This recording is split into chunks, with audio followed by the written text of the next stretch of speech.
6월은 나라와 민족을 생각하며 나라를 위해 목숨을 바친 분들에게 감사를 드리는 달입니다.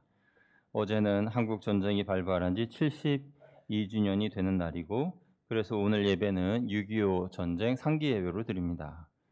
전쟁이 휴전된 지 오래되어서 점점 사람들의 기억에 전쟁이라는 단어가 잊혀지고 있지만, 여전히 우리나라는 휴전이라는 전쟁 상태에 있는 나라입니다. 그야말로 위험 속에 있는 나라인 것이 분명합니다.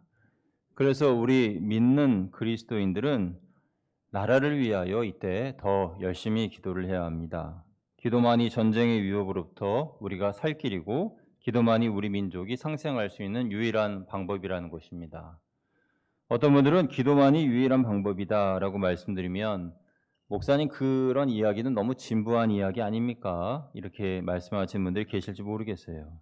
그런데요, 6.25 전쟁, 그리고 그 전쟁에서의 모든 승리하는 과정, 그 하나하나 가운데 하나님의 개입하심이 있었고, 그 하나님의 개입하심 가운데에는 우리 믿음의 성도들의 기도가 있었다라는 것입니다. 그 몇 가지 사례를 한번 들어보겠습니다. 첫 번째 사례는 유엔군 파병에 대한 안보리 파견 결의입니다.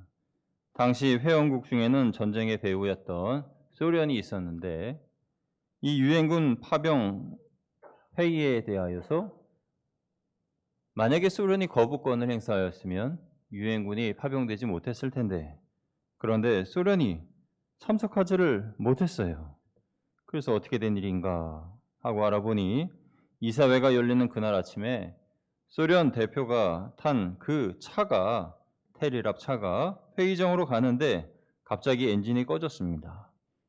아무리 엔진을 만져보고 손을 봐도 차가 움직일 수가 없었습니다. 겨우 고쳐서 회의장에 도착했을 때는 만장일치로 참전 결정이 내려진 뒤였습니다. 그래서 기적적으로 16개국의 유엔 군들이 한국에 참전하여 싸우게 되었습니다. 하나님이 개입하신 것이죠. 하나님이 당시 간절히 기도하던 성도들의 기도를 들으시고 개입하신 것입니다. 잠깐 영상을 보겠는데요. 1분짜리밖에 안 되는 영상인데, 이 영상을 보시면 당시 이 전쟁에 참여하였던 참전 용사의 다음과 같은 간증을 들을 수 있을 겁니다. 우리 짧은 영상인데 잠깐만 보시겠습니다.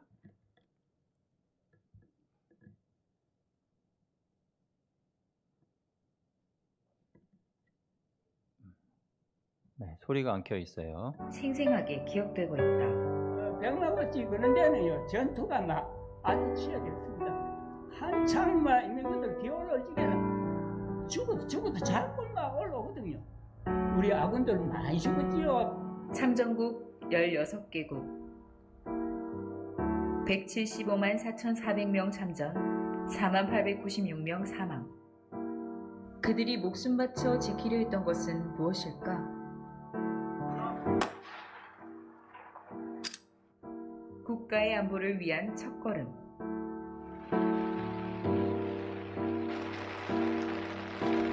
리멤버 6.25.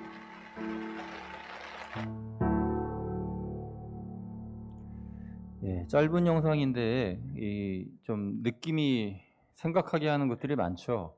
그 중에 하나는 우리나라를 위해서 참 많은 분들이 죽으셨다는 겁니다. 자기 나라도 아닌데 남의 나라에서 유엔군 많은 젊은이들이 죽임을 당하였다라는 것을 생각할 때에 참 얼마나 감사합니까? 그런데 이들이 우리나라에 오게끔 된 이유가 이러한 기도에 하나님의 역사가 있었다는 것이에요. 또 다른 한 사례는 인민군이 부산 앞까지 탱크를 밀고 내려왔습니다. 최후의 보루인 낙동강 전선이 무너지면 그야말로 부산 함락은 시간 문제였습니다. 그때 메가더 사령부는 50년 8월에 그 낙동강 전선을 지키기 위해서 전투 비행기를 띄워야 됐습니다. 그런데 그날 비가 너무 많이 왔습니다. 단 한 대의 비행기도 이륙하지 못했습니다. 그때 이승만 대통령이 당시 부산 지역의 목사님들에게 기도를 부탁했고, 모이신 목사님들이 간절히 금식하며 기도했습니다. 열흘 동안 작정하며 금식하며 기도했습니다. 그런데 열흘 마지막 날 되는 그때, 기도를 마치는 그때 그렇게 쏟아지던 하늘의 비가 멈추고 청명한 날씨로 바뀌었습니다. 비가 그치자 메가더는 폭격기를 띄워서 인민군 소탕 작전에 성공하고 며칠 후에 9월에 인천 상륙작전에 성공합니다. 이것 또한 기도로 하나님께서 역사하신 사건입니다. 여러분, 이 일들은 우연히 이루어진 일이 아닙니다. 하나님께서 그때의 기도의 사람들의 기도를 들어주셨기 때문입니다. 유엔군이 참전하지 않았다면, 그때 계속 비가 내려서 전투 폭격기가 뜨지 못했다면, 그래서 인천 상륙작전을 감행하지 못했다면, 그 또한 성공하지 못했다면 우리는 지금 어떻게 살아가고 있을까요? 저와 여러분은 어쩌면 김정은 밑에서 김일성을 어버이 수령이라고 부르면서 찬양하고 있을지도 모릅니다. 생각만 해도 끔찍하지 않습니까? 그래서 우리는 오늘 6.25 전쟁 상기 예배를 드리면서 이 전쟁의 모든 것이 하나님의 뜻 가운데, 또 하나님께서 역사하시고 또 그 역사하신 가운데 믿음의 성도들의 기도가 있었다는 것을 생각하면서 지금 하나님이 우리 대한민국을 지켜주심에 감사를 드리고, 또 자유를 주심에 감사를 드리고, 또 교회를 주셔서 자유롭게 예배를 드릴 수 있는 이 모든 것들이 얼마나 감사한지요. 그래서 우리 옆에 계신 분들한테 이렇게 인사하면 좋겠어요. 하나님께 감사합시다 하고 인사하겠습니다. 하나님께 감사합시다. 예, 정말 그렇습니다. 이 모든 것들이 생각해 보면 하나님께 감사한 일이 아닐 수가 없습니다. 성경을 읽다 보면 나의 기도를 통해서 나라의 심판 또는 가정의 심판 또 타인의 심판이 멈춰지거나 또 늦춰지는 경우들을 보게 됩니다. 우리나라가 위태한 지경에 이렇게 계속 지내고 있으나 망하지 않는 이유는 나라를 위하여서 기도하는 수많은 성도들이 있기 때문입니다. 구약에도 나라를 위하여 기도하는 분들이 많이 계셨는데, 느헤미야 같은 경우에는 무너진 이스라엘 자손들의 그 범죄함으로 인하여서 예루살렘이 무너지고 그로 인하여서 다시 회개하며 기도하여 예루살렘 성벽을 재건하였습니다. 모세는 어떻습니까? 모세는 금송아지를 하나님이라고 부르며 춤추는 저들을 하나님이 심판하시려고 할 때에 하나님 차라리 저를 데려가시지요 하면서 하나님께 간절히 회개하며 기도했습니다. 그러니까 느헤미야의 회개의 기도와 모세의 회개의 기도는 그 나라의 백성들을 살렸습니다. 성경이 아니더라도 우리의 삶의 현장에서 이런 일들은 일어나고 있습니다. 기도하는 부모가 있기에 자녀들이 구원을 받습니다. 기도하는 자녀로 인하여서 부모가 구원을 받습니다.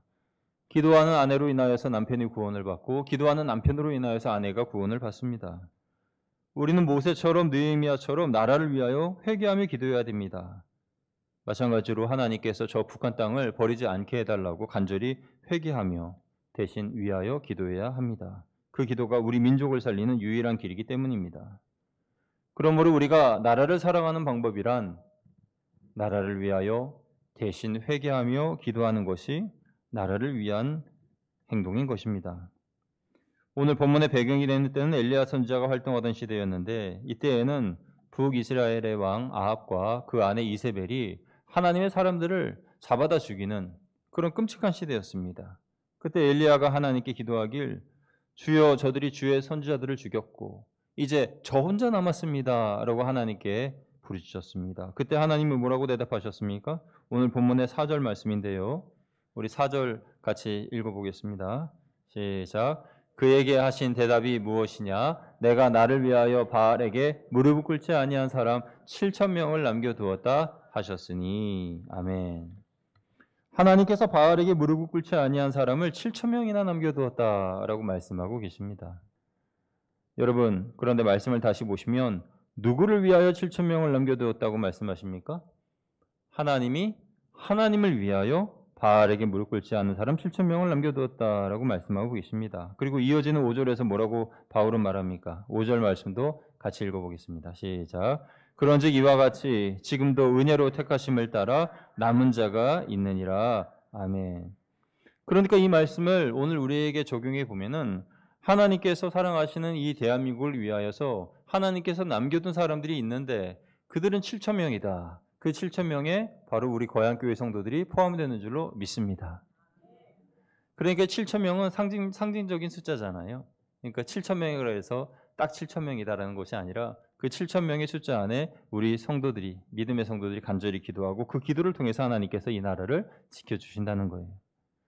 여러분, 눈에 보이는 적보다 눈에 보이지 않는 적이 더 무섭다고 하죠. 바알에게 무릎 꿇지 않은 7천 명은 눈에 보이는 바벨론과 싸우는 사람들이 아니라 눈에 보이지 않는 바알과 싸우는 사람들입니다. 지금 우리도 그렇습니다. 눈에 보이는 적과 싸우는, 총 들고 싸우는 그런 군사는 아니지만은 눈에 보이지 않는 적과 싸우는 사람들이에요. 바로 현대의 바알과 같은 그런 우상을 섬기고 돈을 섬기고 우상을 섬기고 이단을 따르는 그런 사람들, 그들과 대적하여서 우리는 지금 싸우고 있는 것입니다. 이스라엘이 바벨론에 의하여 패망한 것은 그들의 군사력이 부족했기 때문이 아니라 하나님께 범죄한 상태가 계속 이어졌기 때문입니다. 그렇게 범죄한 상태로 계속 살았기 때문에 하나님의 진노의 잔이 가득 채워지자 마침내 심판을 당하게 된 것이죠. 우리나라에 전쟁이 일어났던 것도 마찬가지입니다.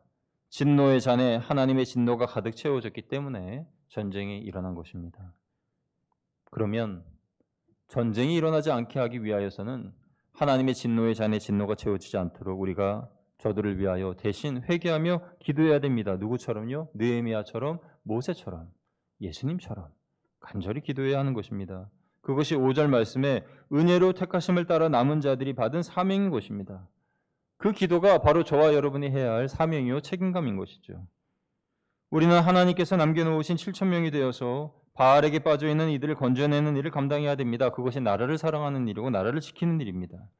종교가 혼합되고 사상이 대립하고 물질 만능주의와 이단이 판을 치고 있는 이 시대에 우리가 사는데 이것은 우리가 싸워야 할 또 다른 전쟁입니다. 내면의 전쟁이죠. 영적인 전쟁입니다. 칼과 총으로서의 싸움이 아닌 기도와 거룩함으로 싸우는 싸움입니다. 이 싸움에 우리는 부르심을 받았습니다. 이 부르심에 응답하며 사는 것이 은혜를 입어 남겨진 7천 명의 삶인 것입니다. 이런 책임의식을 가지고 기도하는 성도야말로 진정한 애국자인 것입니다. 그리스도인은 민족을 향한 기도의 책임감을 가진 사람들입니다. 우리는 민족을 가슴에 품고 기도해야 됩니다. 저 북한 동포들의 구원을 위하여 기도해야 됩니다. 또 바알에 빠진 이들을 구원해달라고 기도해야 됩니다. 하나님께 사랑하시는 우리 거양교회 성도 여러분, 그리스도인의 사랑은 다른 것이 아닙니다. 그리스도인의 사랑은 나라를 위한 기도의 책임을 게을리하지 않는 것입니다. 기도에 대한 책임의식을 나부터 가지고 나라를 위하여 기도할 때에 하나님께서는 이 땅에 6.25와 같은 그런 끔찍한 비극을 다시 일으키지 않으실 겁니다. 기도하는 애국자 되시기를 주님의 이름으로 축원드립니다. 기도하겠습니다.